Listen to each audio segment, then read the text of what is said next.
the Rays are okay, or now they want something, and now the city is pushing back and saying, you screwed us around for this long, this amount of time, and now here's our chance to clap back, so to speak, and really slow roll this thing. Right. If they hadn't talked about the bonds delaying issue, if they hadn't done that, these quotes wouldn't happen. This is just basically now we have the power, and now we're going to make you sweat just like you're trying to make us sweat.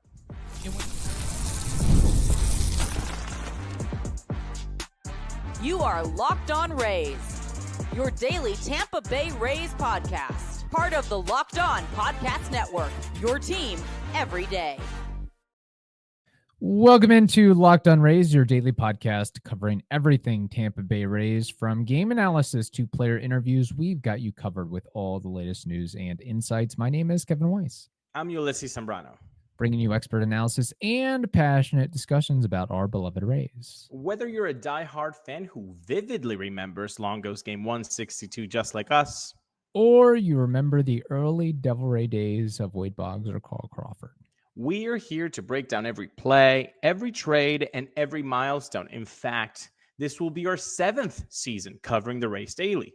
In every season up till 2024, the Rays have gone to the playoffs, but you can still grab your favorite Rays gear, settle in, and subscribe to our Locked On Rays YouTube channel and other podcast platforms. You can also find us on the X and Instagram at Locked On Rays. This episode is brought to you by FanDuel. Super Bowl 59 is here, and there's no better way to make every play more exciting than with FanDuel Sportsbook. New customers can bet just $5, and if you win, you'll score $200 in bonus bets. Download the app or head to FanDuel.com to get started. All right. Countdown or count up on stadium issues.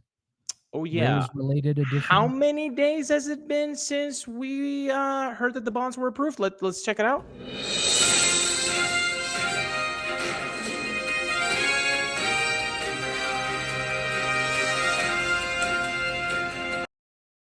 There we go. For every day, like 43 is what it is today, we should pick out a player that had that number and opine on them for a little bit. I don't know off the top of my head any memorable 43s. I guess when we get to 51, we can mention Ichiro again. Maybe that's what we'll have to do. There you go. I like that. We do have a bit of stadium talk, not too much stadium talk, but a bit of it.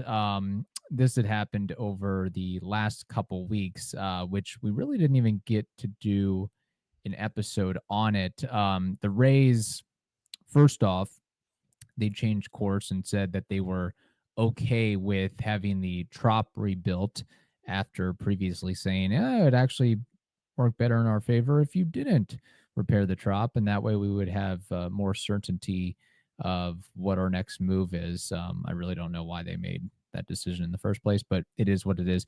And now with the thought process was, okay, the Rays are okay, let's get back to rebuilding the Trop. And now the city is coming back to the Rays and saying, well, yes, we do perhaps intend to rebuild the facility, but it doesn't have to legally require, it's not legally required to be open or ready by opening day 2026. So you may still have to find a temporary home, not just in 2025, but in 2026, because we really have no deadline on getting the Trop repaired. Right. So the question is, will the Rays play most of this season at the Trop in 2026? And it doesn't seem like that's going to happen. Well, I think the first sign of that probably not happening yet is, I mean, I guess it's a good thing, but when you get more people in the room, it can also delay measures. Too many cooks in the kitchen. There is a working group of city staff and Rays officials and an MLB independent advisor who are working to evaluate the timeline and monitor the progress of repairs at Tropicana Field. So I was all gung-ho to go back to the Trop in 2026 and have cheaper parking and cheaper tickets. I wasn't necessarily looking forward to the drive in comparison to Steinbrenner Field. I guess the way I read this is, just because it's not available for opening day 2026 doesn't mean it won't be available at all in 2026. I mean, maybe it's available, after the first homestand, the quote unquote first homestand of 2026. Maybe it's available in May or June. Maybe it's the earlier portion of the season. And I guess smartly, it was written into that original use agreement because after an act of God, a disaster, a hurricane, multiple hurricanes, I would think that construction crews are wearing thin right now, and getting people mobilized to get work on this isn't an easy job, especially when you're dealing with taxpayer funds, plus just the entire governmental progress, which is slow to move. I mean, it's not like a private company like the Rays or the average citizen going out Right. and yeah, I want my roof repaired. No, you got to go through a bid process.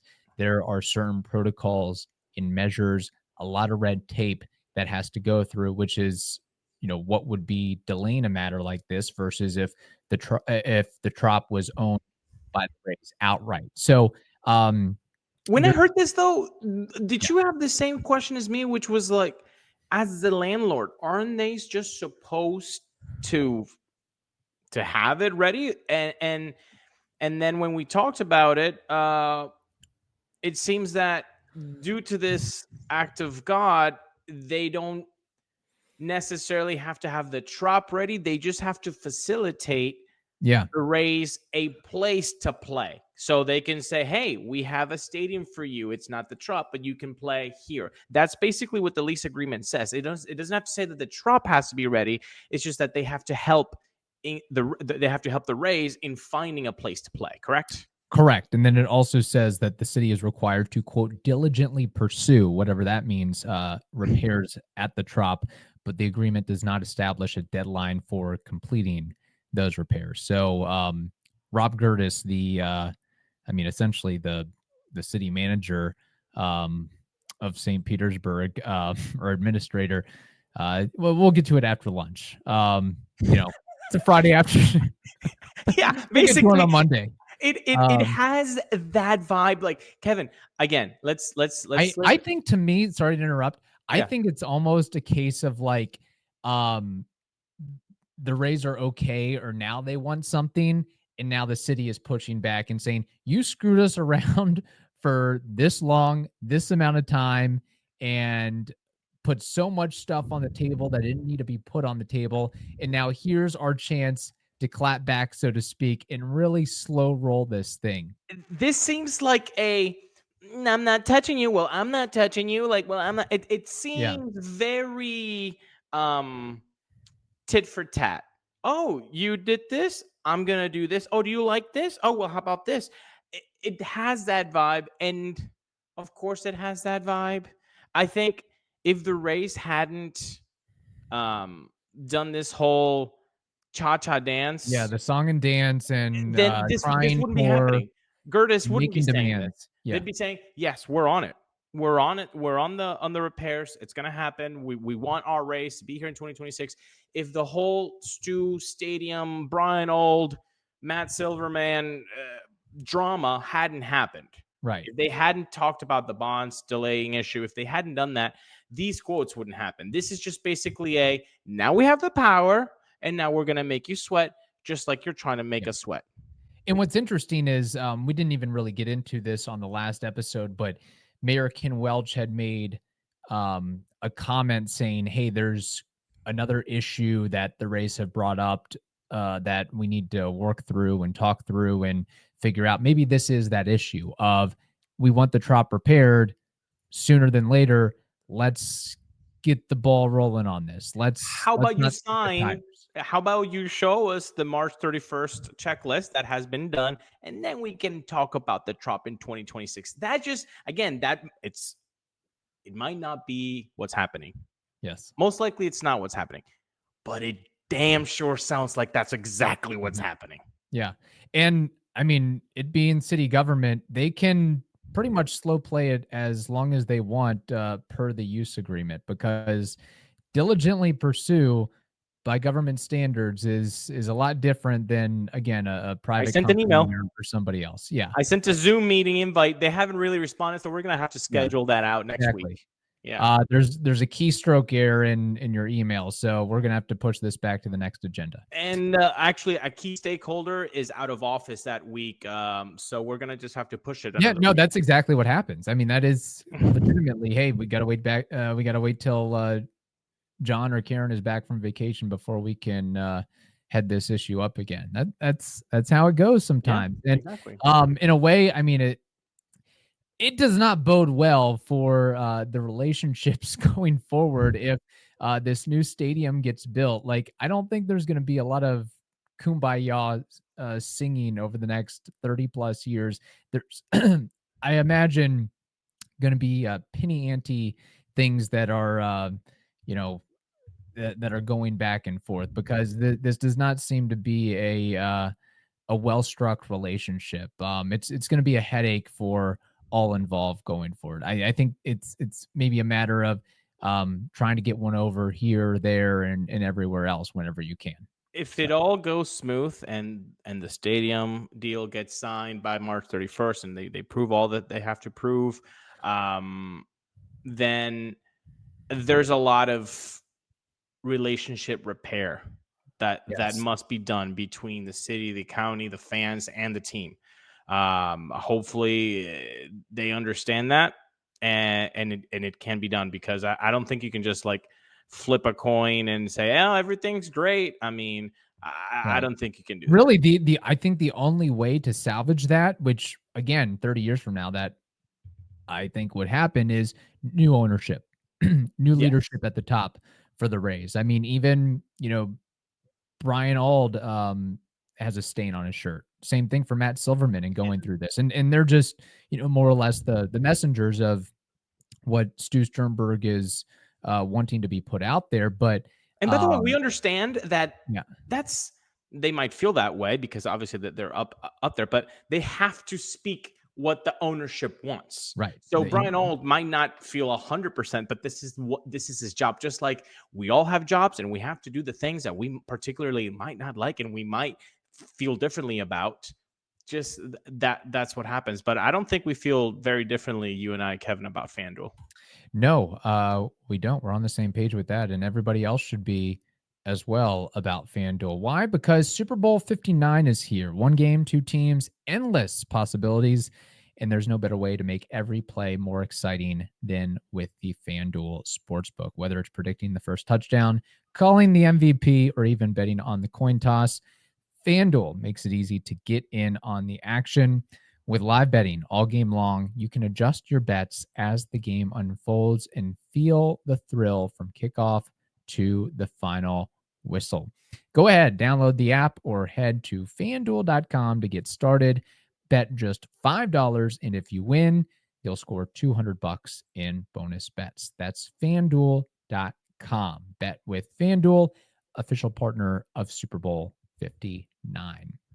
Speaking of FanDuel, if you were to put a bet on if and when the Rays get back into Tropicana Field in 2026, where would you lie? Of opening day 2026, it will happen, even though the city's not promising it, or we're looking more like May, June, July, August, or not in 2026 at all? Ooh, I'm gonna go with June 2026. Okay. Yeah. Why? Can I selfishly tell you why? Okay. Why is that? Because I kind of want Steinbrenner Field again for 2026 for at least 2 months, and we know that All they're right. going to push home games in April and May this year, so they might as well push home games April and May, so you get a lot more Tampa Rays action. And as a Tampa resident, I'm partial to that. You must be reeling in the big bucks if you're able to keep affording games to go to Steinbrenner Field. Maybe you just have an in. You have a hookup to be able to do that. Yeah, if anybody has tickets to Steinbrenner Field and wants to invite us, we will not We will not say no. even with the later start times and so forth. But we joked about the city, slow playing getting things done at the Trop. And, I'm sure there is an aspect of that, but there's also probably factors outside their control as well, in terms of the type of equipment that is needed, and the specialty of service needed to get boots on the ground and get that project done. I don't think it's something where you can go to Lowe's or Home Depot and get what is needed to right the ship there with the Trop. In fact, I think the roof is made of some sort of specialized material Yeah. that might be produced in another country, and who knows if they even have the Ooh. condiments to get that procured. Like Can we just do like there's a lot of moving parts to get a project that is millions upon millions upon millions of dollars to get done. Kevin, you just said something very interesting. You said, what if the material, or you know that the material for the roof comes from another country? I don't know that. I thought Okay. I had heard it came or was sourced from another country, but I If can't it is, confirm that. again, it's a theory. Let's say that it is. And what about them tariffs? Locked Yeah, on the tariff. politics Yeah. here. Dang, that could increase the price of said material. I mean, it's Yeah. all, baby, this is just a whole reality TV show, and we're deep in it. Yes, we are. Unfortunately, we have to keep talking about this, and we just can't get the project done. And then there's people out there, and I don't necessarily disagree, that's like, why even go through rebuilding the Trop if you're going to tear it down in a couple Dude, years? Like, Steinbrenner that's for the silly next thing to do. 3 years. I mean, Yeah. again, Tampa guy speaking. Obviously, I want this. I understand that MLB doesn't want their own players in a minor league field for 3+ years. I understand Yeah. that, and I get it. But it just also seems kind of, really, you're just gonna rebuild a stadium you're gonna just detonate in 3 years? Right. Yeah. It's wacky. It's crazy. All those things. Changing gears, ending on a Please. different note.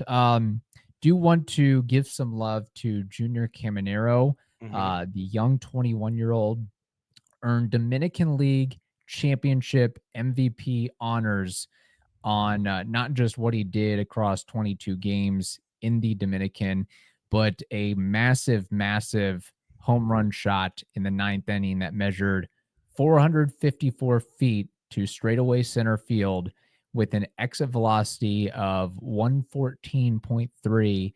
That was actually enough force to briefly knock out the scoreboard at the stadium. So, unlike Taylor Walls, Junior Caminero has pop in his bat. And I don't even think he's fully gained or actualized his man strength. I No. think that comes, rough estimates 21. are 23, 24, 25 when that Yeah. fully is aboard. So there could be more of this to come in future years. But again, I don't really necessarily know the quality of play of the Dominican. I would imagine it's pretty strong based on the country and the amount of pro ball players that are produced there. But that is a great lead in to spring training and should get most everybody hyped about what Junior Caminero can do for the Rays in 2025. Obviously, we want to keep our expectations within reason, but I think the fact that he is doing things like this, and then you have Steinbrenner Field, and he has had a small taste of major league action and held his own, that hopefully the sky is the limit for this dude. And there's nothing more I'd love to see than him being able to knock out not 20, not 25, but 30 home runs. It's time that we have another 30 homer hitter in the Rays lineup. We need it. We're desperate for it. We have to have it. Give me the number of times you watched that home run by Junior. Just a couple. Just a couple. I watched it like a good 5 times. Yeah. By the way, you said that The home run XVO, trot took too long. That's why I could only watch it. you could fast forward. Yeah, it was 55 bleeping seconds. You mentioned the exit velocity was 114.3 miles an hour. Mhm. That pitch came in at 104. and Junior was all over it. Yeah. It's insane. That swing I mean, the bat flip was ridiculous. I've never seen a bat flip that high. I didn't trot. even know that was possible. Yeah, that would hit the drop roof. But again, ridiculous in the how are you not going to do that? It's game 7. You just gave your team the lead in the bottom of the 8th. Yes. You basically just won it for your team. I know it seems excessive when you're used to MLB games, but that's Winter League baseball, man. I mean, that's just how you do it, and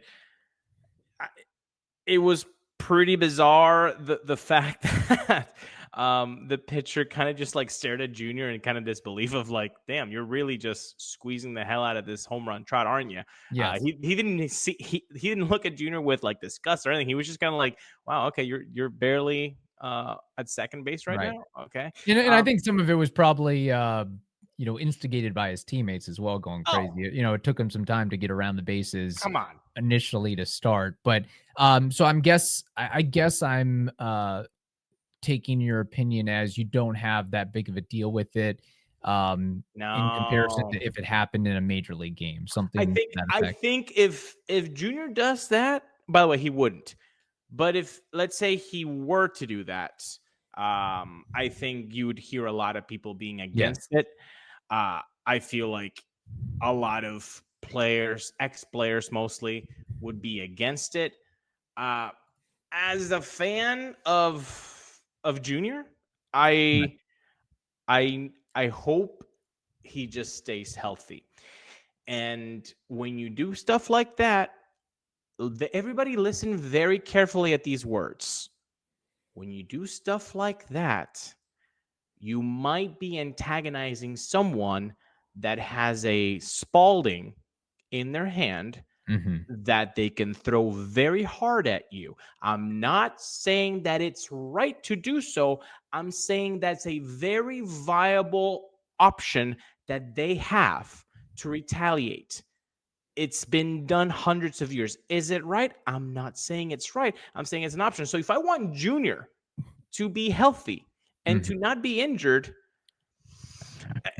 I would cut like your home run trots in half.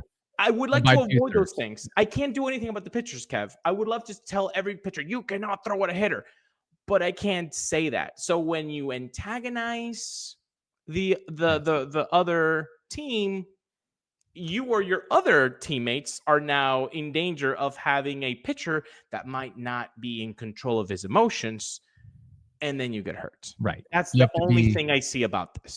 You have to be very careful, and you also don't want to, get, whether rightly or wrongly, the reputation that you're a showboat and you're like a Wander Franco ball flip type, all that. But I will say, at the very least, it was a great branding and marketing opportunity for Junior and for the Rays. So squeezing when everybody's talking football and pretty much anything besides baseball, at least, the sport, the team, the player got a little bit of attention. I mean, ESPN showed it. Scott Van Pelt talked about it. So that's ultimately what did Scott Van Pelt say about it? Yeah, he called it the most extravagant home run trot in the history of baseball.